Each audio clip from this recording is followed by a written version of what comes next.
பொதுவாகவே துப்பாக்கி எடுக்கிறவன் குறிபார்க்க தொடங்கிருவான். எனக்கு தெரிய தமிழ்நாடு விடுதலைப் படையை சேர்ந்த மாறன் தலைமையிலான இயக்கத் தோழர்கள் வெளியில் ஆயுத பயிற்சி பெறாதவர்கள். ஆனால் அருவாயுத புரட்சி நடத்தியவர்கள். காட்டுக்குள்ள அவர்களுக்கு ஆயுத பயிற்சி தேவைப்பட்டது. அப்ப மணியாச்சி பள்ளம் அந்தியூர் வனச்சரகத்திற்கு உட்பட்ட பகுதி. தாமரைக்கரையிலிருந்து இடது பக்கமாக சென்றால் மேற்கு திசையை நோக்கி போறோமேயானால் மணியாச்சி பள்ளம் என்கிற ஒரு மிகப்பெரிய பள்ளம்.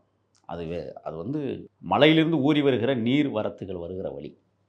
அடர்ந்த வனப்பகுதி. ஒரு இருட்டு சூழலை உருவாக்கி வைத்திருக்கிற வனக்காடு. உள்ளே போனால் என்ன நடக்கிறது என்றே தெரியாது. பெரிய பெரிய நாவல் மரங்கள். 10 பேர் சேர்ந்து கட்டிப்பிடிக்கக்கூடிய அளவில் மாமரங்கள். அங்கே முள்ளம்பன்றிக்கும் சூறாம்பன்றிக்கும் வருகிற சண்டையை கண்கொள்ளா காட்சியாக பார்க்க முடியும். அந்த பழங்களை எடுத்து திங்கிறதுல போட்டி.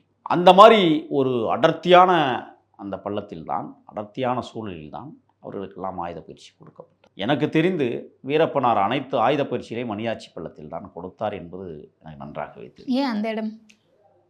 துப்பாக்கி சத்தம் வெளியிலே கேட்காது.